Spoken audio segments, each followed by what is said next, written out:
जिल्हा परिषदमध्ये असल्यामुळे गदारोळ झाला. काल प्राईम मिनिस्टरच्या फोटोला काढीनं फासण्यात आलं. काय नेमकं आता सीएम तुम्ही सांगितलंय काय? बघा, हे खूप घाणेरडी पब्लिसिटीचं काम कुणाल राऊत यांनी केलेलं आहे आणि ते देशाचे पंतप्रधान आहे. काही पक्षाचे पंतप्रधान आहे का? नाही आहे. ते देशाचे पंतप्रधान आहे. एका पंतप्रधानानं आपण ते कुठल्याही पक्षाचे असो ते जेव्हा त्या पदाला आपण सन्मान केला पाहिजे आणि एवढी घाणेरडी पब्लिसिटी करणं हे योग्य नाही. आणि दुसरीकडे जिल्हा परिषदला काय होऊन आलं की एका कन्व्हिक्टेड माणसाला तुम्ही कार्यक्रमात ॲज अ चीफ गेस्ट बोलवतात. ते महिला बचत गटाचा कार्यक्रम असो, महिला संमेलन असो, खेळाडूंचा मेळावा असो किंवा पोरांचं गायडन्स कॅम्प असो, तुम्ही त्या लोकांना काय एक संदेश देण्याचा प्रयत्न करून आलाय की तुम्ही घोटाळे करा आणि घोटाळे केल्यानंतर तुम्ही अशा माणसाला आम्ही चीफ गेस्ट बनवतो. त्या लहान पोरांना तुम्ही काय शिकवून देऊन आले जिल्हा परिषदच्या माध्यमातून की घोटाळे करा आणि मोठं व्हा? हे चुकीचं काम या जिल्हा परिषदमध्ये होत आहे.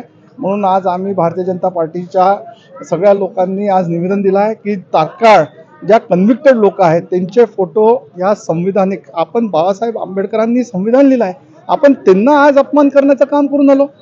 त्याच लॉ अँड ज्युडिशरी सिस्टमनी जे संविधान बाबासाहेब आंबेडकरांनी लिहिलं होतं त्या संविधानात लिहिलं आहे की कन्व्हिक्टेड माणसाला शिक्षा देणं हे काम कोणाचं आहे तर संविधानाचं आहे. आणि अशा माणसाचे फोटो आपण जिल्हा परिषदच्या केबिनमध्ये लावून आले, कार्यक्रमात बोलून आले, हे अत्यंत चुकीचं आहे. आम्ही ते निवेदन देऊन आलो. आम्हाला विश्वास आहे की येणाऱ्या 24 तासामध्ये आमच्या ज्या काही मागण्या आहेत ते पूर्ण होतील असा मला ठाम विश्वास. याआधी 20 दिवसाआधी निवेदन देण्यात आलं होतं, मात्र जिल्हा परिषदेकडून सीए कडून याच्यावर काही कारवाई करण्यात आली त्याचा संताप आहे. त्याचाच संताप आहे. आम्ही आज मॅडमला आम्ही निवेदन दिलं आणि समजा अजून त्याच्यावर कारवाई नसेल तर अजून संघर्ष मोठ्या प्रमाणात होईल. या जिल्हा परिषद मोठ्या प्रमाणात पेटण्याची शक्यता आहे. हा वाद पेटण्याची शक्यता आहे.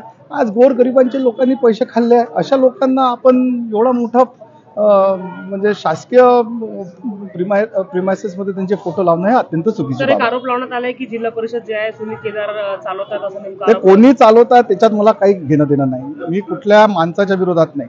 पण समजा आपल्या संविधानाने दिलेल्या कानूनच्या हिशोबाने समजा कोणी कन्व्हिक्टेड हे मी बनत नाही आहे, हे कुठल्याही शासकीय माणसाने केलेलं नाही आहे, हे ऑनरेबल कोर्टाने कन्व्हिक्टेड केलं आहे, त्यांना सजा झाली आहे, त्यांचा आमदारकी हे निलंबन झालेलं आहे. अशा माणसाचे कृपया करून असे मेसेज लोकांमध्ये गेलं नाही पाहिजे. हे एवढंच आमचं आज निवेदन आहे.